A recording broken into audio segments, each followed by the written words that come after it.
Hola a todos, saludos desde Arizona State University. Go Devils. Este es el primer video para la clase de estadística industrial y vamos a tratar el tema introducción para prueba de hipótesis. Con algunos ya lo he manejado, pero les va a servir para que se refresquen un poco y entiendan mejor el tema. Una hipótesis estadística es una suposición que hace el investigador sobre una característica o varias características de varias poblaciones. Una hipótesis simplemente es una suposición. ¿Qué ejemplos tenemos? El diámetro interno de un tubo de PVC que mide en promedio 0.75 pulgadas. En forma matemática, un promedio, que esa es mi palabra clave, es mu igual a 0.75 pulgadas o inches. Claro, ahora ya soy bilingüe. Entonces, esto me indica que todos los tubos de PVC miden 0.75 pulgadas. Esto es un poco difícil de asegurar porque va a haber variaciones mínimas entre un tubo y otro.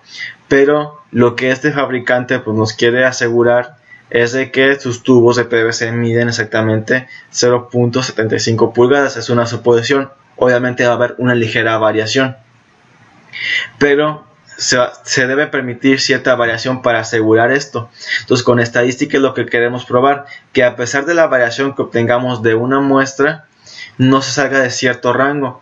Mientras el diámetro del tubo se encuentre dentro de este cierto rango, pues podemos asegurar que el promedio es 0.75.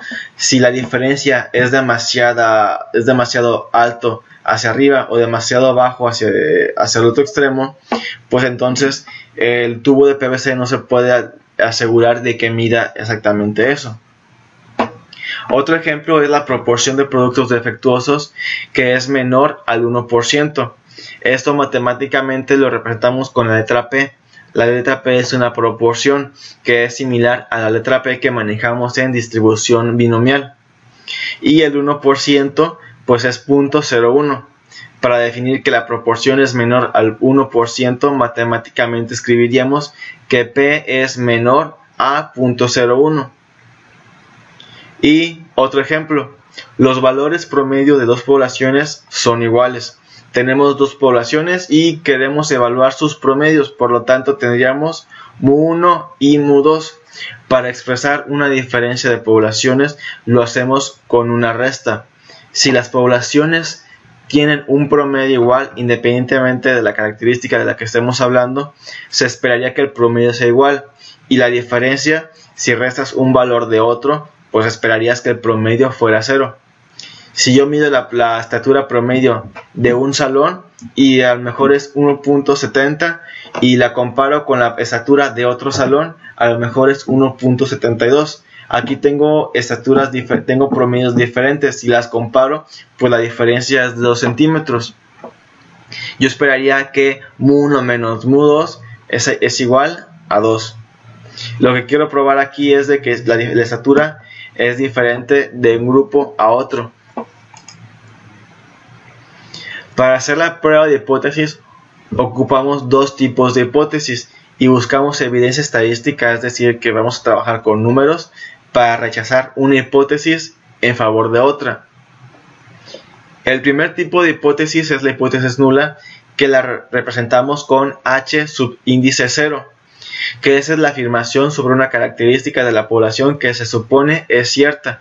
Esta sería nuestra pregunta de investigación o nuestra pregunta del problema. Por ejemplo, que la estatura promedio del hombre tan pequeño es 1.75 metros, que el cielo es azul, que el tamaño el diámetro de un tubo es de cierta medida, exactamente igual a un valor. Por lo tanto, en mi hipótesis nula siempre tendría ya sea mi estadístico descriptivo, en este caso que es un promedio, y el signo de igual a un valor específico. En la segunda hipótesis es la hipótesis alternativa, que representamos como H subíndice A, que es exactamente lo contrario a lo que yo definí en mi hipótesis nula. Si yo definí que mi hipótesis nula era de que la estatura promedio del hombre tan pequeño es 1.75 metros, mi hipótesis alternativa sería de que la estatura no es 1.75 metros. Matemáticamente sería mu, signo de distinto, igual o diferente a 1.75 metros. Entonces, en mi hipótesis nula tengo un valor de que mu es igual a un valor y la alternativa es un valor completamente distinto. Este valor puede ser mayor o puede ser menor. En este caso a mí me interesa conocer simplemente si es diferente o no es. Existen varias pruebas de hipótesis. Las más comunes y las que vamos a manejar en el curso son las siguientes. La prueba de hipótesis sobre la media de una población. Aquí cabe destacar que vamos a manejar dos pruebas, la prueba Z y la prueba T. Ambas son una conversión o una adaptación de la distribución normal. Ya acuérdate que la distribución normal para calcular probabilidades requiere una fórmula muy grande y para calcular probabilidades pues requerimos de integrar y no queremos calcular. Lo que hace la distribución Z y la distribución T es ahorrar nuestros cálculos y en vez de hacer operaciones muy complejas, pues simplemente vamos a utilizar una tabla estadística. Posteriormente yo les voy a proporcionar las tablas Z y la T para que haya uniformidad en los cálculos y no tengan problemas a la hora de presentar sus conclusiones.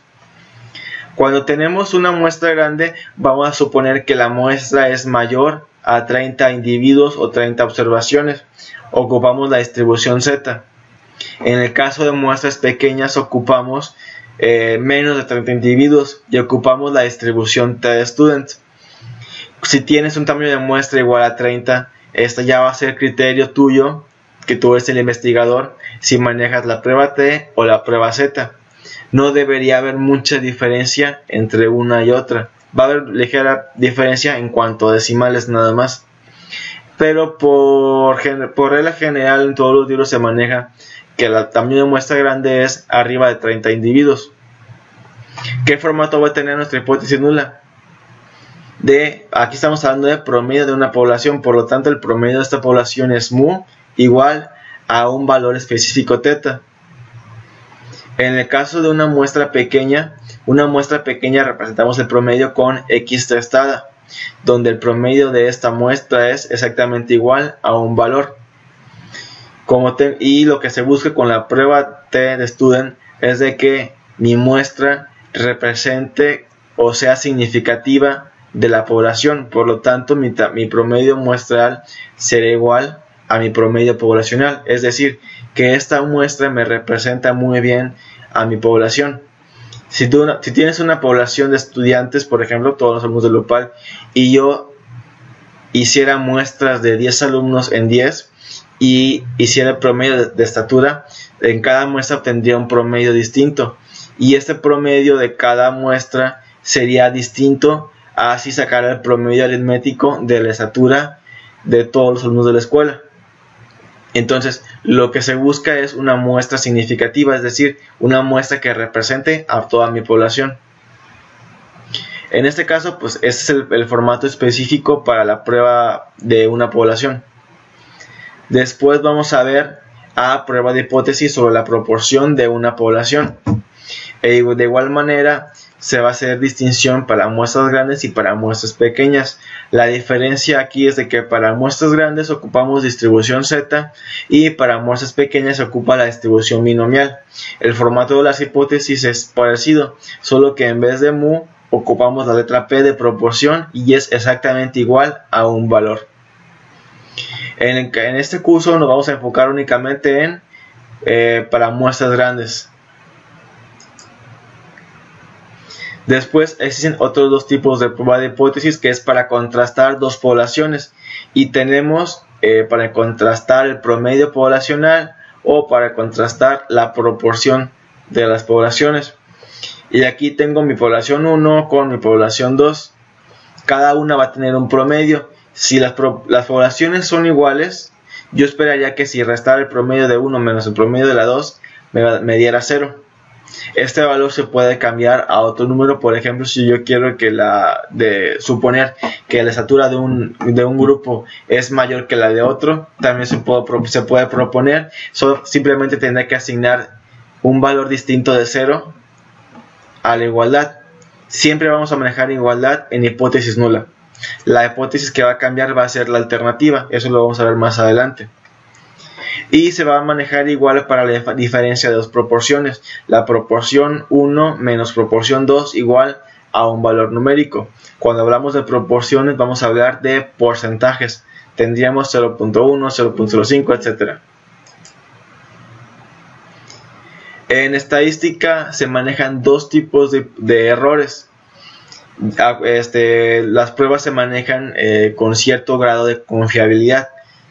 El error tipo 1, que se representa con la letra alfa, es la probabilidad de rechazar H0 cuando es verdadera. Un ejemplo de esto: el resultado de un análisis de sangre de un paciente dice que es VIH positivo cuando no lo es. VIH positivo es de que tienes el virus, o sea, es malo. Entonces, la prueba te dice que tienes VIH, pero realmente no lo tienes. En este caso, H0 es tener el virus y no lo tengo, y mi conclusión resultó que sí. Otro tipo de error es el error tipo 2, que se conoce como beta, que es la probabilidad de no rechazar H0 cuando es falsa. Este error es todavía mucho más grave. ¿Qué ejemplo tenemos de esto? Que el análisis me dio que no tengo VIH cuando sí lo tengo. Esto es todavía mucho peor. En estadística generalmente vamos a manejar el error tipo 1 y se le conoce como nivel de confiabilidad y se representa con la letra alfa. Se manejan dos valores principalmente. Yo quiero hacer mi prueba con un 95% de confiabilidad. Esto me indica que alfa vale 0.05. ¿Por qué? Porque significa que el 5% del tiempo se va a rechazar H0 erróneamente. A mí lo que me interesa es H0. Y el error es de que el 5% del tiempo se rechaza H0 cuando es verdadera. El otro valor principal es alfa igual a 0.01. Lo que quiere decir que el 99% de las veces se rechaza H0 cuando es verdadera. Obviamente, si quieres un nivel de confiabilidad más alto, el nivel de alfa tiene que ser menor. Entonces, una prueba más sensible es con alfa 0.01. Y esto nos indica que esta alfa de 0.01 da cabida a menos error que para alfa 0.05. Esto lo vamos a ver ya mejor con un problema. Esta alfa en la curva normal pues sería un área bajo la curva, donde en la parte central tenemos cuando H0 se acepta, aceptamos la hipótesis nula, y alfa es cuando se rechaza H0, que es lo que yo no quiero. Existen diferentes casos para probar la hipótesis dependiendo de si yo quiero probar la igualdad. La hipótesis nula siempre me va a decir que el valor es exactamente igual a un número, pero tengo otras opciones, como la hipótesis alternativa, de que mi hipótesis nula sea un promedio igual a un valor. Mi alternativa sería de que el promedio no es este valor, se utilizaría un símbolo de distinto. Pero no me dice si el promedio que resultó ser es mayor o es menor. Por eso tengo otros dos tipos de casos: cuando el promedio es menor al que yo definí o que es mayor. Eso lo vamos a ver en el siguiente tema.